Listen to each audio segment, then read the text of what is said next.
Das Protokoll der gestrigen Sitzung und die angenommenen Texte sind verfügbar. Ich sehe keine Einwände. Das Protokoll ist damit genehmigt.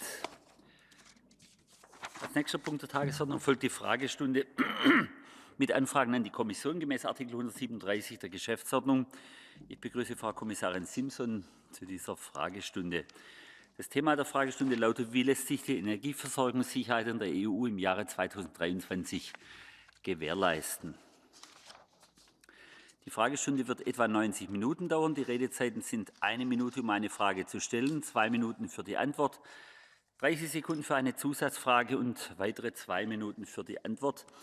Ich weise Sie darauf hin, dass eine mögliche Zusatzfrage nur dann zulässig ist, wenn sie in einem engen Zusammenhang mit der Hauptfrage steht und keine neue Frage enthält. Wenn Sie eine Frage stellen möchten, ersuche ich Sie, Ihren Antrag jetzt zu registrieren, indem Sie die Funktion Ihres Abstimmungsgeräts für spontane Wortmeldungen nutzen, nachdem Sie Ihre Stimmkarte eingeschoben haben. Während der Fragestunde erfolgen Wortmeldungen von Ihrem Sitzplatz aus und ich ersuche alle Redner, die ihnen zugewiesene Redezeit einzuhalten. Die Kolleginnen und Kollegen benötigen möglicherweise einige Augenblicke, um Ihren Antrag, eine Frage zu stellen, über Ihr Abstimmungsgerät zu registrieren. Daher ersuche ich Sie erneut, Ihren Antrag jetzt zu stellen, und wir beginnen mit der ersten Frage. Es beginnt Frau Kollegin Spyraki.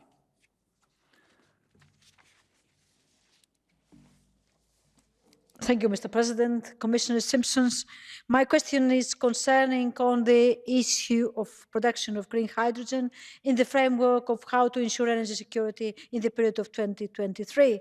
And I would like to focus on the issue of the delegated acts that the Commission has already tabled. According to my opinion, and I think that we can share this opinion in this House, the industry needs clarity, needs stability, and needs predictability. In this regard, I would like to ask you if the Commission is ready to give some kind of clarification when it comes to the use of hydrogen, the definition of green hydrogen for industrial reasons, for production reasons, for chemical reasons, and at the same time for fuel. And secondly, if you are ready to give clarification when it comes to the term of additionality, which is provided in the delegated act. Thank you. Vielen Dank, Frau Kollegin Spyraki. Bitte schön, Frau Kommissarin. Thank you, honourable member, thank you for allowing me to address this still very important question: how we will be better prepared for next winter in the current volatile environment of energy prices. As you know, hydrogen, green hydrogen, is one of our work streams that allows us to replace natural gas in the sectors where electrification is not possible or is just too costly. And the European Commission has been debating the precise wording of the Hydrogen Delegated Act for 2 years. We really did listen all the options and reached out to all the stakeholders. We knew that we could not make everyone happy, but there is no industry segment that fundamentally opposes our regulatory framework. And after the Commission published the Delegated Act, there have been some very promising developments. For example, ThyssenKrupp announced a 2 billion investment in green steel, which will require 1 terawatt-hour of hydrogen by 2030. And I think that this is a clear testimony that the Delegated Act works and gives certainty and predictability for the sector. And we also see support from hydrogen consumers, the hydrogen infrastructure developers, and also we will address the remaining challenges after 2 days when, accompanied with our Net Zero Industrial Act, there will be also a dedicated part to Hydrogen Bank. We do have already project pipelines in place year by year, and last year alone the total volume of electrolyzer projects before 2030 grew with 17%, and this shows that the industry is increasingly confident about the chances for the European market. And indeed, these projects are all across Europe. And from international perspective, there is great interest towards our regulatory framework. We aim to create a global certification scheme that other major market players will also acknowledge. And that gives also a possibility to scale up the hydrogen market. Thank you. Vielen Dank, Frau Kommissarin. Frau Kollegin Spiraki. Thank you once again, Mr. President. Coming to scale up the market, I would like to go to the hydrogen valleys. And of course, you are familiar with the joint undertaking. We have a very few number of hydrogen valleys in the EU ground, 2 or 3. And I would like to ask you if the Commission is preparing some action in this regard, particularly in terms of raising awareness at the regional level. Thank you. Indeed, we have set up a EU-level framework that allows regional developers to share the best practices. But on top of that, we are addressing the remaining bottlenecks, the infrastructure question, and of course, access to affordable renewable electricity. Just an hour ago, Commission adopted an electricity market design that will promote renewables, that will give clear incentives to accelerate renewables via using PPAs, and that should also allow hydrogen projects to scale up in speed, because indeed by 2030 we will need 10 million tons of green hydrogen produced domestically here in the EU. Thank you. Vielen Dank, Frau Kommissarin. Die nächste Frage stellt Herr Kollege Nika.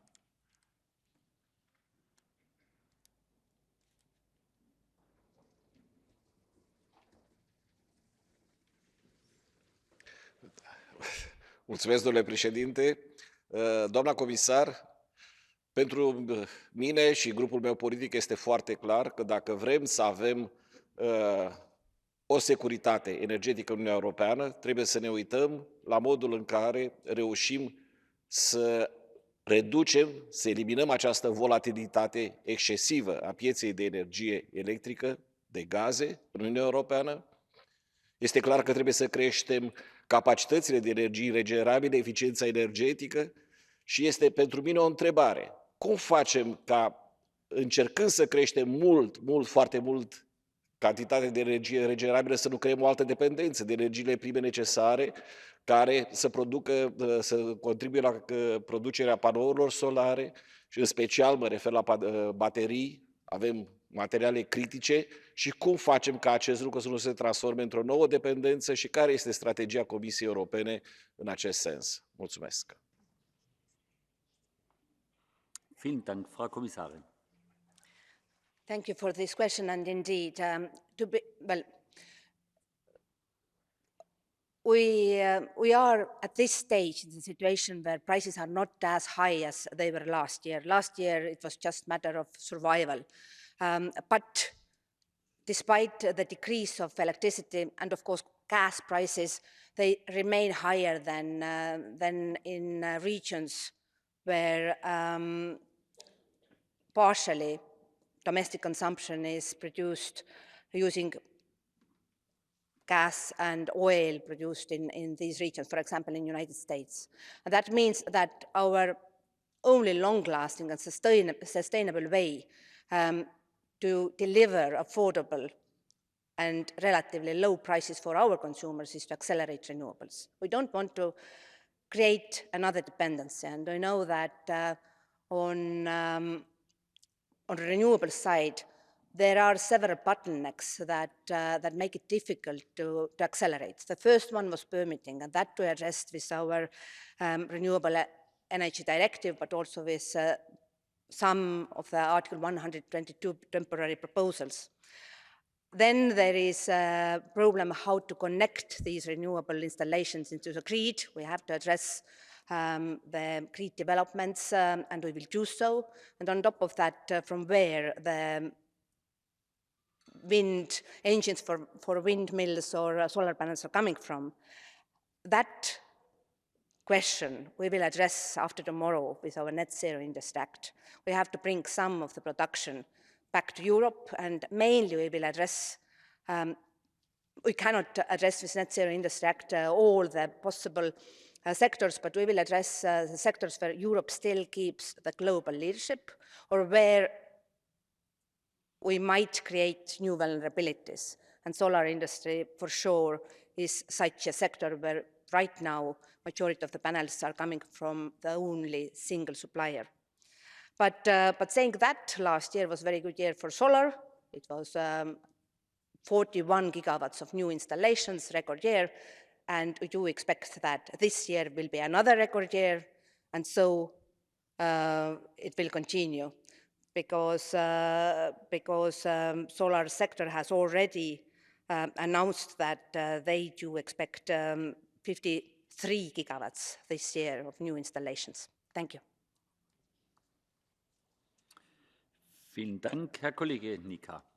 Doamna comisar, sigur că obiectivul nostru este ca să avem o predictibilitate a prețurilor la energia electrică și la gaze. Pentru că acest lucru, aceste facturi care au fost și pe de o parte au avut o fluctuație foarte mare, pe de altă parte nivelul foarte mare au afectat și pe oameni și industria. Întrebarea mea este cum faceți să determinați operatorii și distribuitorii de energie electrică să se ocupe de contracte pe termen mediu și lung, în loc să se ocupe de prețurile pe a doua zi și să intre într-o zonă care este considerată de foarte multă lume ca fiind o zonă a speculațiilor și care au dus la aceste prețuri uriașe pentru facturile la energia electrică?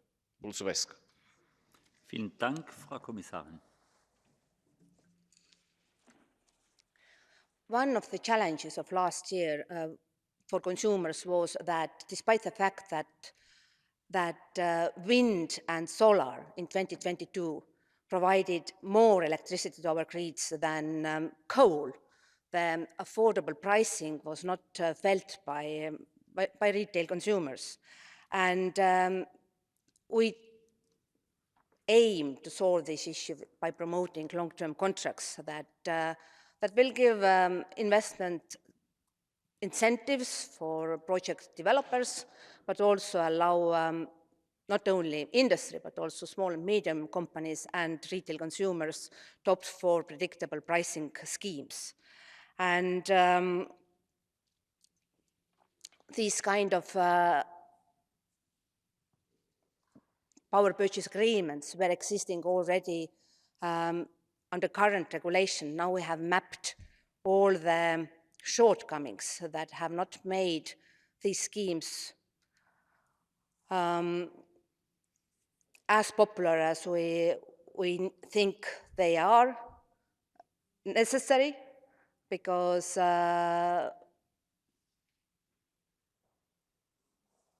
also investors will find ways to finance their projects better if they know that for 5 to 10 years they do have agreed pricing on the table, and that allows them to provide predictable pricing for the final consumers.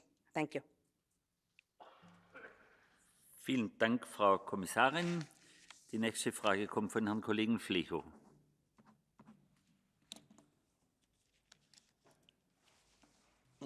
Hvala, poštovani predsjedniče. Kad govorimo o energiji u prošlosti, malo je tko, vjerujem, tako ozbiljno o njoj razmišljao kao danas. Bilo je energije, cijena je bila ok i nismo se puno opterećivali ni građani, ni gospodarstvo sa energijom. Ja bih rekao da smo se previše opustili, to je sada jasno. Ali od 24.2. i ovog nesretnog rata u Ukrajini svi smo odjednom postali svjesni važnosti energije. I naravno svi smo počeli razmišljati o alternativnim izvorima, o solarima, o obnovi, energetskoj obnovi zgrada i tako dalje. Ali ne idu stvari posvuda u svim državama jednako brzo. Postoje naravno dokumenti Fit for 55, Green Deal i tako dalje, ali ponavljam, neke države zaostaju. Moja Hrvatska ne ide u tom smjeru tako brzo. Zato moje pitanje, poštovana povjereniče, je da li ovo ljeto planirate iskoristiti za dodatne kontrole, za razgovore, za, ja bih rekao, nadzor u državama članicama kako ide provedba svih preuzetih obaveza oko povećanja energije iz alternativnih izvora upravo čim prije sada. Vielen Dank, Herr Kollege Flechow. Bitte, Frau Kommissarin. Yes, I am planning to do that because exactly this year in 2023, member states have to upgrade their national energy and climate plans. And the previous ones were not aligned to our higher climate targets. I hope that very soon we will be able to conclude the trialogues on renewables directive. And that means that, and we did so just last Friday on energy efficiency directive. And that means that member states also have to upgrade their plans by promoting renewables, but also taking measures that allows them to save energy, because at this very moment, we do know that the only sustainable solution to replace the remaining Russian gas in our energy mix is to promote savings and also to promote renewables. So there is not enough natural gas and new natural gas developments coming to the market this year to replace natural gas from Russia with trusted partners production. So this is an ongoing process right now. All 27 member states are upgrading their national energy and climate plans. Already last year, they were very successful to install new renewable installations and connect them to the grid. And altogether, we do see that, this installed new capacity in 2022, 41 gigawatts of solar and 15 gigawatts of wind, respectively, this allowed us to save approximately 11 billion cubic meters of gas. So this is significant development, and if member states will achieve even higher targets this year, it allows us to tackle this challenge that remaining Russian natural gas in our grid still represents. Thank you. Sehr gut. Vielen Dank, Frau Kommissarin. Eine Zusatzfrage, Herr Kollege? Da, hvala predsjedniče. Hvala na ovom odgovoru i vidim da vam je zbilja u fokusu ova tema i to me raduje. Ali imam jedno kratko pitanje evo za vas, možda znate odgovor. U vašoj državi, ako bi vi, baš vi kao građanin, postavila na krov svoje kuće solare i dali zahtjev da vašem isporučitelju električne energije da vas priključi, koliko bi to otprilike u vašoj državi trajalo, odnosno koliko bi vi kao građanin čekali odgovor i priključenje?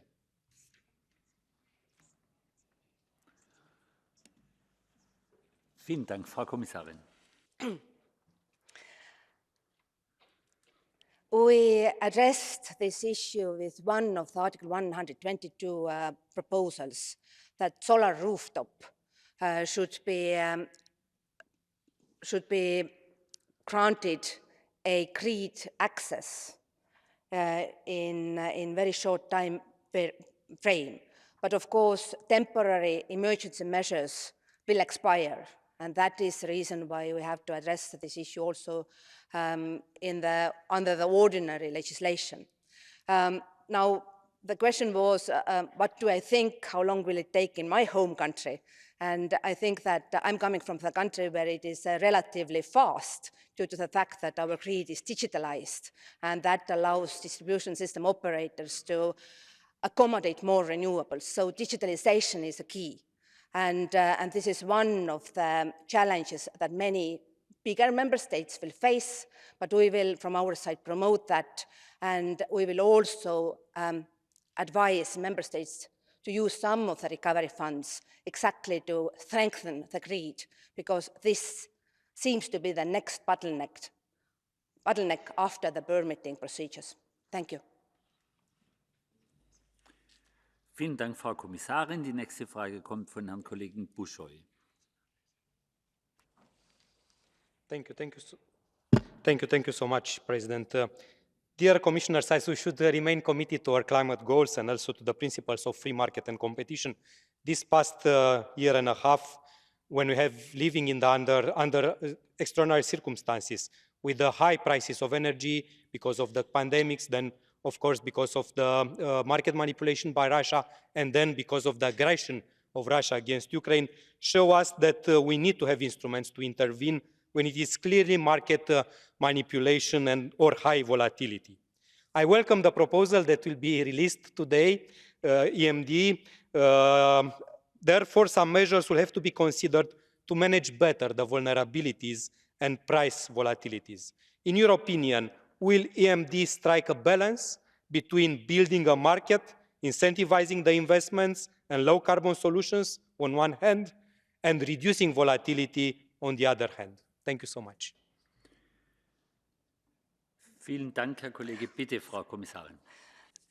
Thank you, Christian. And first of all, thank you for very good cooperation that we do have with ITRE committee. We just had a chance to discuss last week the results of REPowerEU proposal that was presented a year ago. And next week, we will discuss electricity market design. And I do hope that Parliament will treat electricity market design as a priority file, because we don't have time to waste. From my perspective, I believe that the Commission has proposed some very effective provisions to reduce the weight of gas on electricity prices. One of them that should make the difference is that we propose a peak shaving mechanism to reduce demand at times in which gas is needed to cover it. And we already saw that our Article 122 proposal that addressed electricity price peak hours consumption allowed us to cut gas consumption. And of course, the other important part of this proposal is to empower the consumers, to allow them to opt for different pricing, contracts, even one designed for their domestic consumption and another flexible contracting scheme for example, to charge their electric vehicle. So in this proposal, there are several very practical provisions that will help our consumers already in very short time frame. But the only lasting solution, the only way how we can actually decrease our electricity prices in a sustainable way is to accelerate renewables. And there are some measures that we have to strengthen, and we will address these measures exactly with our electricity market design this time. Thank you. Vielen Dank, Frau Kommissarin. Herr Kollege Buschel, bitte. Thank you so much, President. You mentioned renewables, and also you mentioned the debate last week in ITRE, and thank you for that, and thank you for the very good cooperation with ITRE committee, the committee that I'm chairing. You remember that we discussed a lot, and maybe the main obstacle is not the lack of investment, not the lack of interest, but the permitting and the bureaucracy in many of the EU member states. Besides what we are doing in terms of updating the legislation, will we intend also to put pressure on member states, political pressure, to move a little bit faster with permitting for renewables? Bitte, Frau Kommissarin. I think that you can help us in this regard, because there is still ongoing discussion and ongoing dialogue on renewables directive. And if our targets will be as ambitious as Commission proposed for 2030, that also means that member states have to address these bottlenecks, because 2030 is not so far away anymore. And if we continue business as usual, then many offshore wind projects, for example, who are in the pipeline will not materialize by the time they are needed. We will consult member states and help them. If I will, for example, give you the offshore wind developments, how to strengthen the sea basins approach, because it makes offshore projects more cost-effective if member states will not make the planning and permitting only for radial connections, but they will cooperate with their neighbors and allow wind farms to be connected to the several markets. And of course, since we finalized our 10E trialogues, Commission can also support financially the necessary Greek developments that will connect big offshore wind farms to the mainland. That also helps project developers to fast-track these investments. So my plea to Parliament, please prioritize also the Fit for 55 files that remain open and help us to conclude with an agreement that is ambitious. Thank you. Vielen Dank, Frau Kommissarin. Die nächste Frage kommt von Herrn Kollegen Mavridis.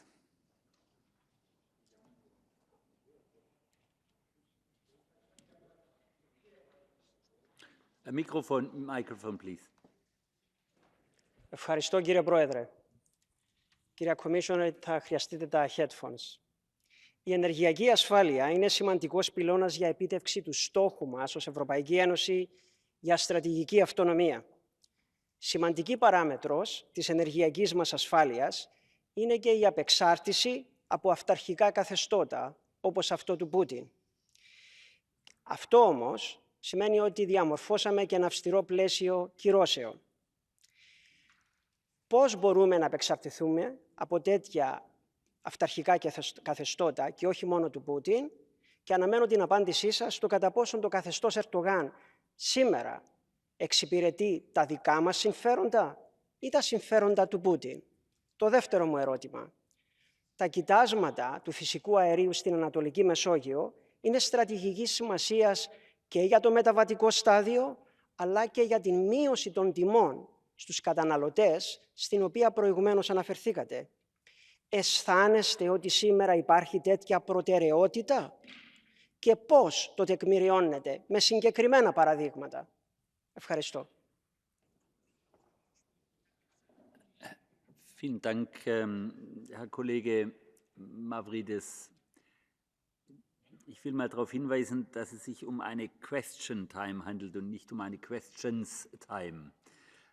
Also wir sollten uns jeweils auf eine Frage beschränken und auch bei der Nachfrage soll man sich auf die erstgestellte Frage konzentrieren. Selbstverständlich ist die Frau Kommissarin frei zu antworten, aber die Antworten belasten natürlich den Zeitplan dann auch entsprechend. Frau Kommissarin, bitte schön. Thank you, and I know exactly how much time I do have, 2 minutes. But thank you for the questions, and indeed, earlier I was mentioning that last year was a very challenging year, and actually there was a question of our survival, because if one major supplier will disappear, and Russia was a single biggest supplier who decided to cut their gas deliveries very rapidly, then markets will face difficulties. And since the war started, we have addressed this challenge with many different legal proposals, but also by addressing our vulnerabilities, for example, giving specific strategic position to underground gas storage, because that underground gas storage in Europe gives us assurance that no unexpected development is against, for example, existing gas pipelines can impact us, or the impact is limited. When we announced that we will replace 2/3 of Russian gas by the end of 2023, then we were also very clear that we will not replace these 90 billion cubic meters of gas only with alternative gas suppliers.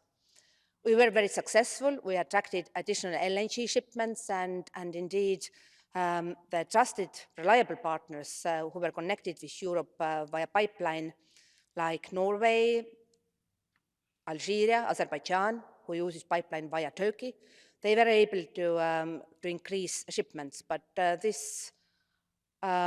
was accompanied by energy savings measures and by accelerating our renewables deployment. And this is our strategy for years to come. We will replace significant part of lost Russian gas volumes by replacing gas in power generation with renewables, by replacing gas in building sector with heat pumps, and by just simply prioritizing energy savings where we can. So my question wrapped up in short, we will never end up in a situation where we are so dependent on one single supplier, and by diversifying our energy sources, we will also take care of our security of supply and in broader context, our independence. Thank you. Vielen Dank, Frau Kommissarin. Eine Zusatzfrage, aber bitte zu der ersten Ihrer ursprünglichen Fragen, bitte. Ναι, και η ερώτησή μου θα είναι πολύ απλή. Θα ανέμενα να μας απαντήσετε κατά πόσον το αυταρχικό καθεστώς Ερντογάν έχει ευθυγραμμιστεί με τις πολιτικές μας σε σχέση με την ενεργειακή ασφάλεια. Είναι πολύ απλή η ερώτησή μου και αναμένω μια απλή απάντηση. Αν δεν έχετε απάντηση, πέστε μας το. Αλλά αναμένω μια απάντηση και όχι οτιδήποτε άλλο.